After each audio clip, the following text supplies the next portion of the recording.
Got a trio of Spider-Man 2 stories here. Spoilers were all bound, by the way. Up on archive, I didn't want to make a separate video for each, which is why I'm doing them all together. The first one's from thegamer.com, and it's by Hailey, so that gives you a clue right there about how stupid this is going to be. The next Spider-Man game shouldn't be about Venom, it should be about... And it goes on, and it talks about Hailey. The next game should be about Hailey. If you played the game, you know there's a play as Venom mission, which may whet your appetite further, but you also know that Venom is defeated at the end of the game. The symbiote ripped off of both Peter and Harry towards the game's closure. Peter keeps his anti-venom powers, but that's the closest we'll get to playing as Venom again. Hailey, however, makes a lot of sense, maybe if you're stupid.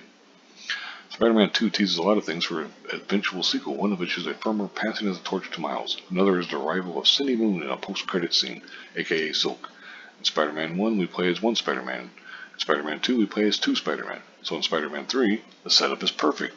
Peter is a mentor in the background, while we play as Miles, Silk, and Hailey taking the role of Spider-Gwen. Like, what? Why would she be Spider-Gwen?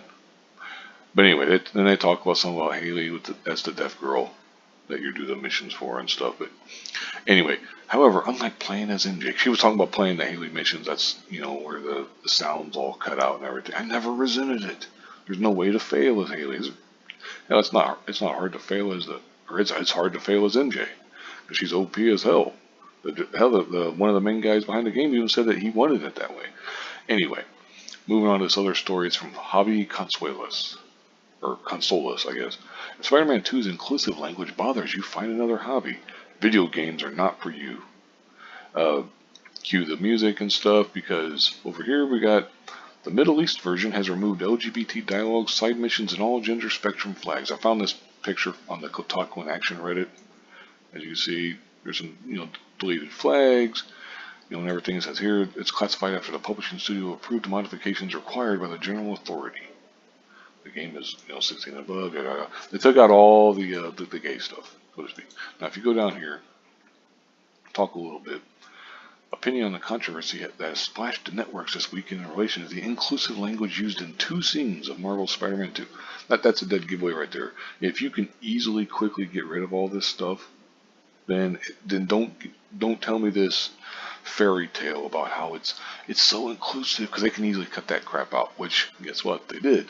It's also kind of weird too, because they might have this patch by the time this video comes out. But in Miles' apartment, there's supposed to be a Puerto Rican flag, but they have a Cuban flag instead, which is a very odd thing to have a mess up for. Now, as you can see here, the Puerto Rican and Cuban flags are very similar in terms of like the design, but the colors are obviously very different. I mean, at least in the sense that like the stripes are red, and the triangle is blue on the Puerto Rican, whereas on Cuba it's reversed. So I mean, I guess it's understandable, but it's like whoever the intern was that put that stuff in apparently was working late, wasn't paying us full attention. But anyway, these are just ridiculous stories. You got someone here with their complete, Stacy, with her complete headcanon bullshit.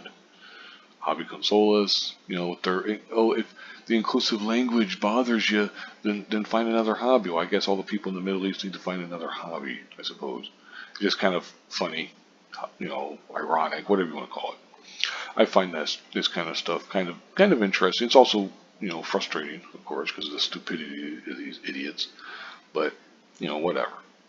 But anyway, I'll go ahead and link all this stuff in the description box. You want to, read it for yourself or whatever. I wouldn't recommend reading this article in particular because it's just the headline tells you everything. They just try to justify it stuff throughout. However many words this article is, it's used to try to justify the headline.